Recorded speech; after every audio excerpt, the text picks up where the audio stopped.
ড্রেনের যে স্ল্যাবগুলা এগুলা ঠিক হয় না, এগুলার জন্য গরুর পা ভাঙে। যদি 2-4-5 দিন লাগাতার পানি থাকে, আমার মনে হয় যে হাটে 1 হাঁটু পানি হয়ে যাবে। ঢাকার মধ্যে সবচেয়ে বড় পশুর হাট এই গাবতলী, যেখান থেকে প্রতি বছর লাখ লাখ গরু বিক্রি হয়। বছর ঘুরে আবারও বসছে গাবতলীর পশুর হাট। বিশাল এই হাটকে ঘিরে চলছে জোর প্রস্তুতি। বাঁশ, ত্রিপল আর কাঠামো তৈরি করে গড়ে তোলা হচ্ছে অস্থায়ী বাজার। হাটে ঢুকতেই তৈরি হচ্ছে বিশাল গেট, যেটি দিয়ে প্রবেশ করবে মানুষ। সেজন্য নান্দনিক এক গেট তৈরির চেষ্টা চলছে কয়েকদিন ধরেই। শ্রমিকরা বলছেন, আর কয়েকদিন কাজ করলেই পুরোপুরি প্রস্তুত হয়ে যাবে হাট। এরপর শুরু হবে গরু ওঠানো। বৃষ্টির জন্য এটা ব্যবস্থা করা হচ্ছে, যেন এই হাটে আসে গরু যেন ভালো মানছে কিনতে পারে এবং রোদ না লাগে, তার জন্য সব কিছু ব্যবস্থা হচ্ছে। আর 4-5 দিনের মধ্যে আমাদের কাজ যেগুলি নেওয়া আছে এগুলি ইনশাল্লাহ কমপ্লিট হয়ে যাবে। আমরা হাসিল ঘরের যে কাজগুলি আছে, তারপরে বিভিন্ন কোম্পানির যে কাজগুলি আছে, এই কাজগুলি, পুলিশের যে কাজগুলি আছে, এটি আমাদের 21-22 তারিখ থেকে আর কি মোটামুটি শুরু হবে হাট। আরও কাজ আছে সেটি করি, দেখা যায় হাটের সময় একটু বাড়তি ইনকাম হয়। ব্যবসায়ীদের অভিযোগ, বৃষ্টি হলে পানি ও গরুর বর্জ্য নামার জন্য যথেষ্ট জায়গা থাকে না, তাই অনেকটা দুর্ভোগে পড়তে হয় ব্যবসায়ীদের। এখানে নিরাপদের দিকটি খুব যথেষ্ট ভালো, নিরাপদ আছে। আপনি হাজার হাজার কোটি টাকার গরু যদি এখানে বিক্রি করেন, টাকার নিরাপদ হাট মালিক আছে, এখানে কোনো নাই।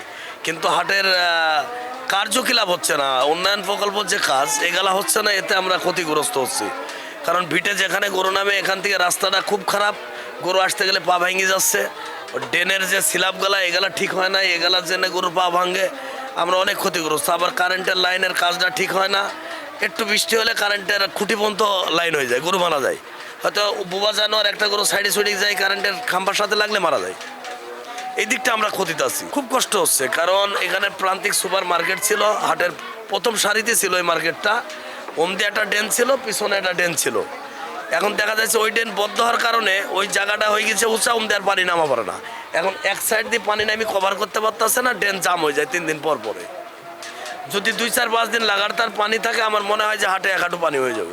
হাট ঘিরে ইতিমধ্যেই প্রস্তুতি নিচ্ছেন ব্যবসায়ীরাও। দেশের বিভিন্ন প্রান্ত থেকে আসবে কোরবানির পশু, ভালো দামের আশায় অপেক্ষায় তারা।